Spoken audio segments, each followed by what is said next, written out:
Irving? Merry Christmas, Nikki! Ho, ho, ho! It's a little late for holiday greetings, but I expected that. What? Well, I thought you were calling to... Hey, is everything okay?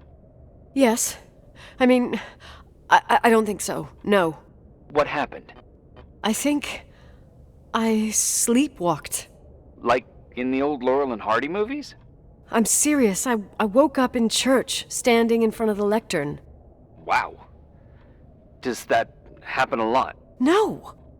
One doesn't just become a sleepwalker from one day to the next. It used to happen when I lived here. One time in February, I ended up outside. But no parent leaves the doors unlocked if their kid sleepwalks. I never told anyone. Sleepwalking episodes are common in children. That's not the point. I forgot all about it. Then I come back here and it happens again. If I ended up in that church, maybe there's a reason. Sometimes following your instinct is the best thing. Yeah, I'll do that. Oh, Irving? Yeah? Merry Christmas. Merry Christmas, Nikki.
Hi. I was thinking, there really could be a repressed reason as to why you ended up there. So you've come to the conclusion that I'm not crazy? Never thought that. Well, at least not in this case. Oh, fuck off. Hey, language, Sister Nicole. All right. So, if I think about the church, I think about my mother. She often helped Reverend Foster. She decorated for holidays, did fundraising, and put up booths to involve the whole community in parish activities, you know, that kind of stuff. I know what you mean. I think she found gratification in doing that, something she didn't get elsewhere, including the hotel. When we moved to Portland, she quit. Fundraising? God. I gather you didn't exactly have a high opinion of your mother when you were a kid. Well, she was really busy with the hotel. I was always running after Leonard. He was much more fun than she was, no doubt about it.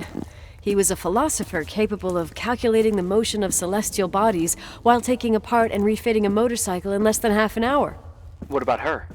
In the same half hour, she could have audited a business balance sheet. There you go. Ah, a businesswoman. No. What I understood later, living in such proximity to her, is that Mom loved feeling needed. A religious community like ours makes you feel needed, without a doubt. I suppose.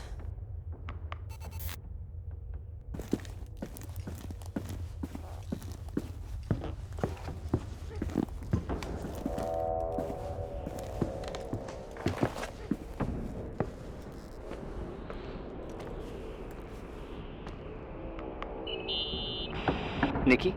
When there was a party, my mother always got out the usual streamers and decorations and stuff. She raced in and out of the church, but I never discovered where she kept all those things. Never asked? Oh, a million times. She didn't want to answer. She said they were in a safe place. A real mystery. What kind of decorations could they have possibly been? Nothing explosive. It's just that I had the bad habit of sneaking all over the place and forgetting what time it was. There was that huge lady, the assistant cook, Mrs. Bryce. She used to get so mad. A judicious girl. They promised to reveal the secret storeroom when I got older, but I must have forgotten. The mystery of the secret storeroom. Ooh, sounds good. The riddle! What are you talking about? Leonard was never good at keeping secrets, but he taught me a riddle to get there. Can you remember it? Incredible! Yes. Oh, something like, down the stairs, watch your step, don't fall apart, or it's your end. Round a corner, turn around, there's your way in front of you. All that's closed can be open too if you see beyond its looks.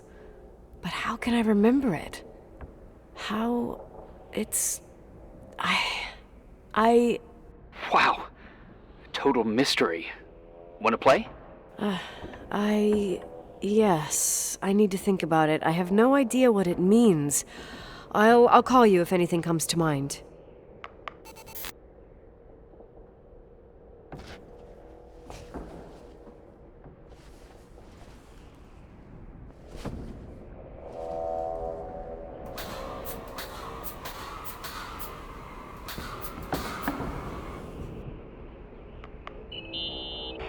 What'd you find?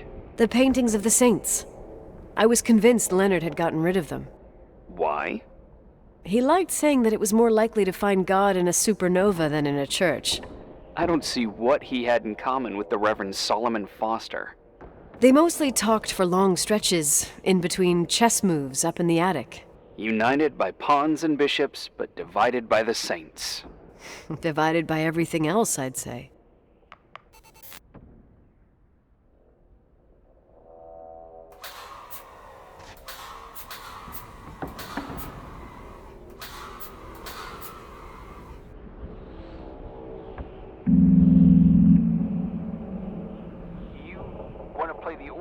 In a church in the middle of the night. Really? Hey, what are you doing there? Dunno. I think you stayed on the line. Didn't notice. I'm a Phantom of the Opera fan.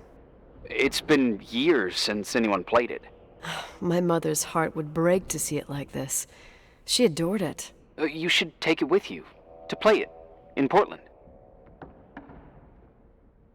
You're better off listening to a cat in heat than my scales. Well, you can always pick it up again. Even if I don't think it's crucial. I mean, playing the organ. Yeah, right. Tell that to my mom. Essential part of a woman's education, I must admit. Oh, poor Mom. She had a daughter that would rather dig for gold at Hunter's Gulch till the cows came home. I can totally picture you. Uh-huh. Then there was Рэйчел, who reminded me how useless I was in music. Look how good Рэйчел is. Look how she puts her mind to it. She doesn't know how to read, but she's got a real ear for it. While I was considered the illiterate artist in the house. If Рэйchel had been around, she would have improvised Beethoven's Ninth. Was she so perfect? Yes. I'm only just now realizing how jealous I was. Keep looking.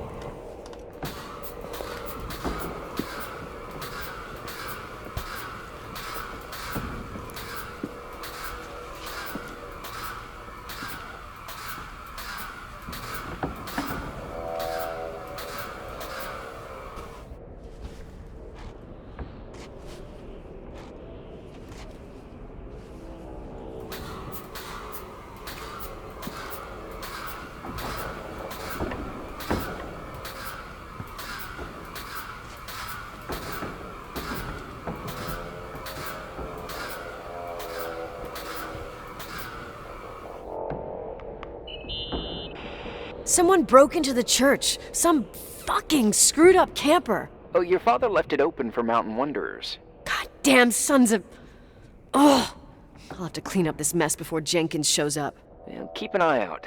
Normally, no one's around in this weather, but you never know. Ugh. Okay.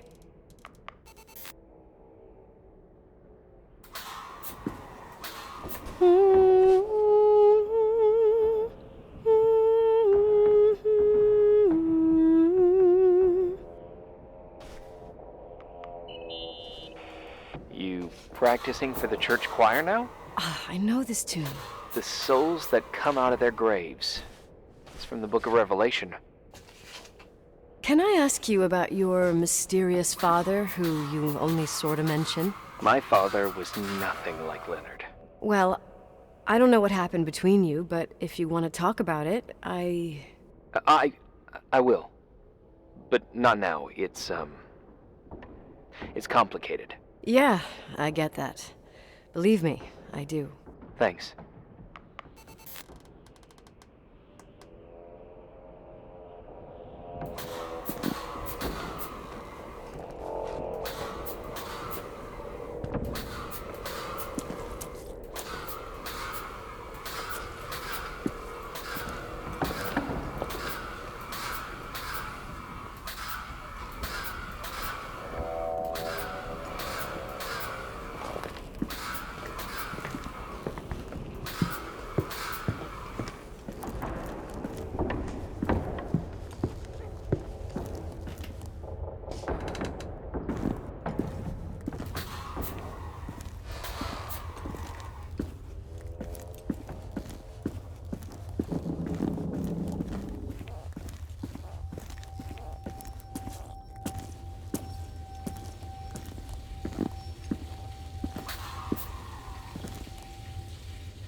Shit.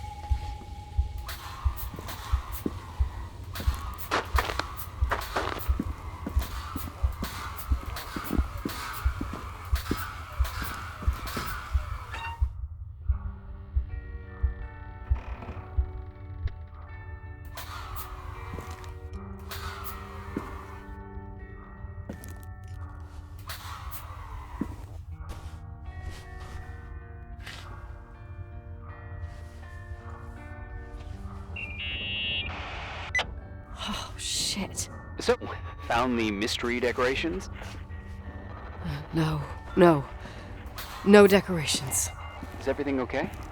I found something. What? It's like someone built some kind of bedroom. Irving, you there? Of course, yeah. What bedroom? Tell me what you see. Okay. There's some windows drawn on the walls. Books. Sheet music. A pink bed. It's like a kid's room. No way. This place doesn't make sense. No one would live down here. Nicole, Nikki, I think you should get out of there now. Wait. There's got to be an explanation. Okay, that's it. Now I'm calling the head office in Billings. I'm telling them it's a code red emergency, so they'll have to... Jesus Christ, Irving. What?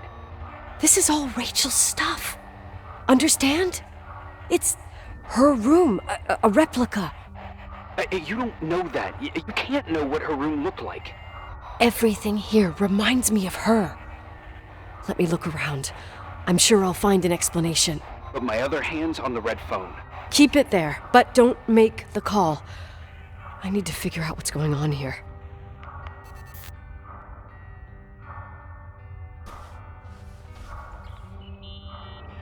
Did you get out of there? You know by any chance if Рэйчел wore a retainer? Maybe. There was an article saying they hadn't found it at the site of the suicide. I remember. She always made a horrible noise when she clipped it onto her palate with her tongue. What does Rachel's retainer have to do with anything? I found a box. It could be hers. Why should someone keep a 10-year-old retainer? Maybe they're not just keeping it. Maybe they're using it. The box is empty. No way. I can't. Let me go on.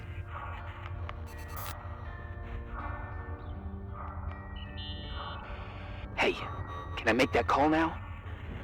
You hear this sound? Come on. Listen. Hear it now? What is it? It sounds like some kind of mechanism. I'm in front of an air vent that could be connected to the top floor. Leonard had a grandfather clock up in the attic. You can't hear things from a room that's so far away. Can too. I used to lurk in front of vents like this to spy on guests in their rooms. You're trying to tell me something. The attic is where Leonard gave Рэйчел speech therapy sessions. Maybe you could hear what was going on up there from here. That doesn't help. Listen, I need to get into the attic. I need to figure out if a clock like that could still be working. Maybe there's someone who still takes care of it. Nicole, please. I'm hanging up. Call you later.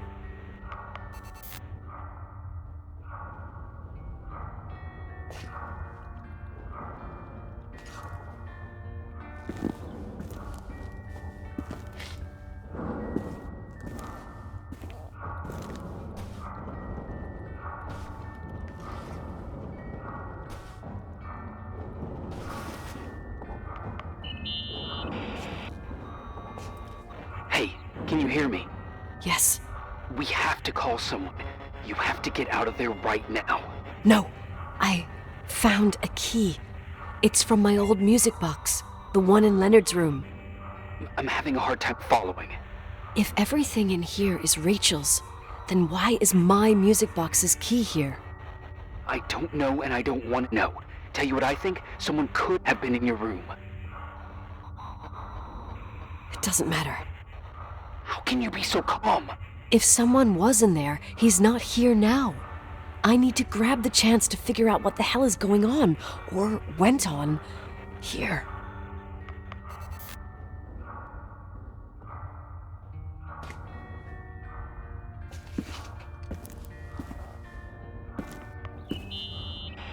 Yes. Nicole, listen. I already know what you're gonna say, but please trust me. Get out of there. Please, you're not helping. You do realize you found the replica of a dead girl's bedroom. This is sick. This is a The more things get freaky, bizarre, and painful, the more I need to figure out why all of this. We'll figure it out. With the sheriff. Once you're out of there, into a safe hotel room in town. Please, just... Listen, a bunch of strange things happened since I got here. Think about it. Phone calls on a dead line, old lipsticks that don't go bad. Leonard's notes where he says he saw a girl that's supposedly been dead for 10 years, and now this! All good reasons to get out of there. We both agree that saving your skin is top priority, right? I've looked over every inch of this place, and there's no one. If it's true, you realize what that means. What? What are you trying to tell me? Your father... he spent years in there, in total solitude. With the weight of his family and Рэйчел on his conscience, he wasn't the kind of guy to just let the past slide with a shrug. You know that too. You're joking, right? You think he did this? Think about it.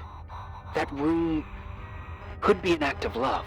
Distorted, even morbid, but in his eyes... How dare you? My father might have had a lot of weaknesses, but surely what you're saying... Leave out that he cheated on my mom. Leave out that he fell in love with a 16-year-old, but fucking hell, don't you dare even think that! He would never have built a fucking underground shrine for a dead person. Your father had changed in the end. You didn't spend time with him, but I met him, and I'm telling you. No! I don't give a shit about what you have to say. I just want you to know that... If you don't want to help discover the truth, don't call me.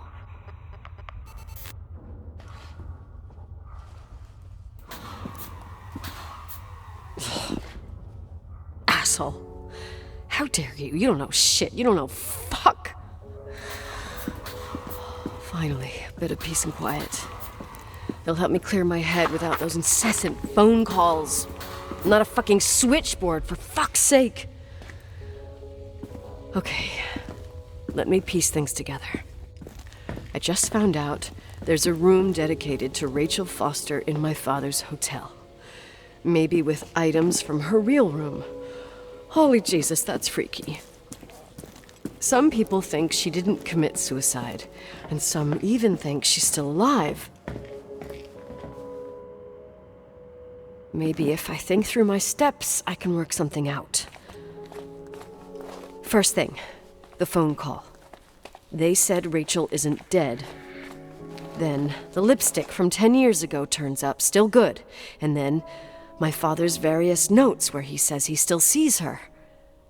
If that were true, it might explain the sighting by her friend here in the timberline.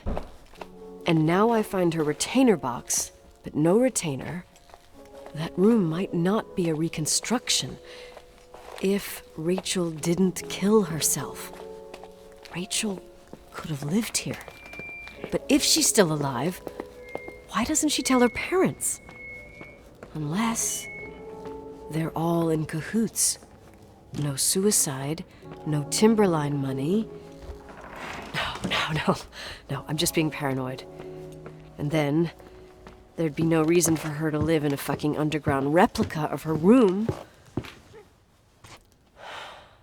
My key in the middle of Рэйчel's stuff. Is it a message? Where do I fit in? Are you trying to tell me something, Dad? My music box with the hockey player. I don't think I have the guts to hear that tune again. But I must.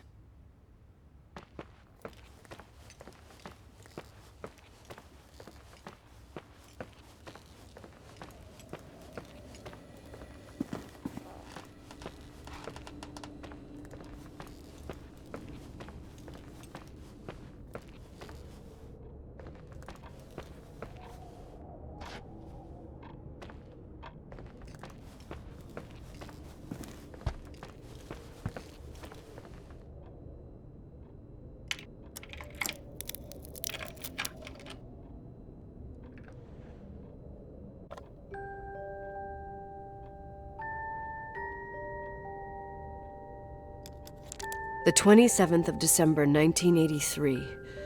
The hockey finals at Missoula. Us against Cold Springs High.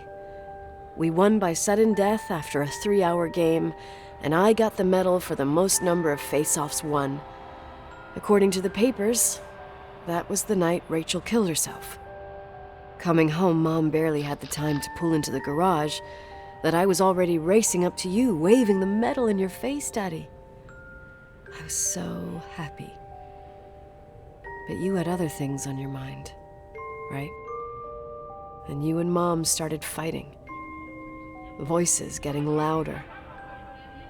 That long silence when she comes down the stairs with the suitcases and Mrs. Bryce tries to stop her. Mom's car stays here, and we leave with my Uncle John's. I never found out what started that fight. Mom never wanted to talk about it. Are you trying to, Daddy?